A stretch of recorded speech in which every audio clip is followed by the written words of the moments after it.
Okay, do you know what one of the most violent video games of all time, and yet it's the most sold video game of all time is? Was the Grand Theft Auto series.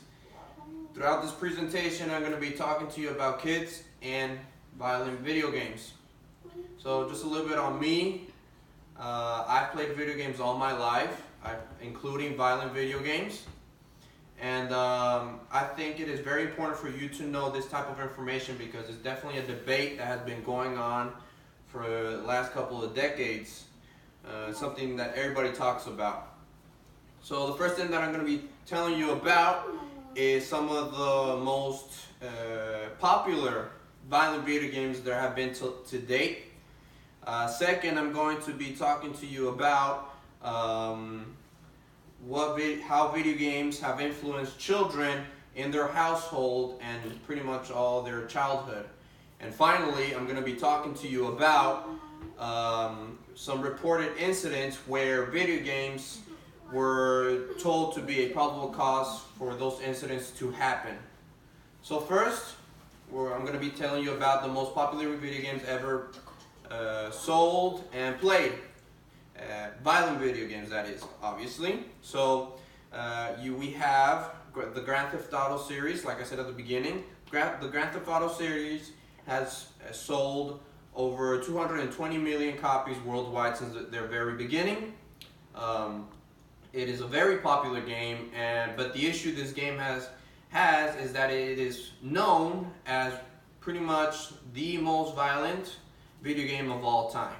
It is a game only made for adults, really, but at the end of the day, these games are in every family's house, and little kids end up playing the game, and this is something that's not good. And there's also the Call of Duty series. It is a first-person shooter game. It is a war game, and it has sold over 250 million copies worldwide. Like Grand Theft Auto, it is a very popular game, played everywhere pretty much, and it has the same influence as Grand Theft Auto where little kids end up playing it.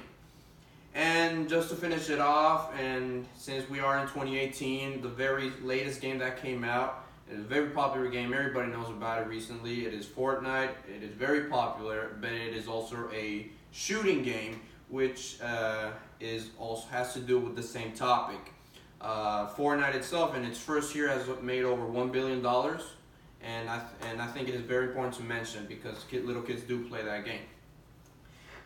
Second, I will be telling you about how violent video games have affected kids and how it affects in the household, in their childhood, pretty much a little bit of all of this.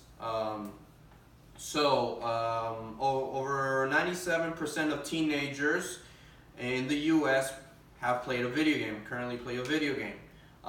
It is a very, very trending thing that has been going on for the last decades. It is something that is it just keeps on growing. It doesn't look like it has an end, and that's pretty much the future.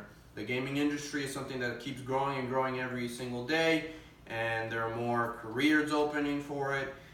But this is just to show you that they're just a part of our lives. It's just something that is going on. We can't pretty much, we can't avoid it. It's something that we have to really take cautious in, and that's why it's also important for me to tell you this information because it's something that just forms part of our lives. And third, lastly, I'm going to be telling you about some reported incidents of where violent video games were known to be a probable cause for those incidents to happen. So from 1980 till now, there have been known to be 33 school shootings in total. In 2018 alone, there have been 20 cases where a gun has been discharged on a campus. Not necessarily shot, but discharged. And all of these cases have to do with the fact that video games were definitely a small part, but at the same time a very important cause of why these incidents have happened. So that's why it is very important for me to tell you all this information, because it's again, these violent video games have formed part of our lives for the last 30 years, and it will keep growing and growing. So to summarize all of it, I first told you about what are the most popular video games of all time, violent video games. Second, I told you about how video games affect children, how they make a part of children's lifestyle. And third, I told you about some reported incidents that have happened over the last 30 years, especially shootings. So just to finish it off, like I said many times in this presentation, violent video games are definitely something that parents and adults need to be aware of. They need to be paying attention to what kids are playing, because who you may never know, and that in the future, maybe one kid that you know will eventually grow up, and because of just a silly video game that you might have thought of the time, it ended up causing a horrible incident that we have seen for the last 30 years. Thank you. Thank you.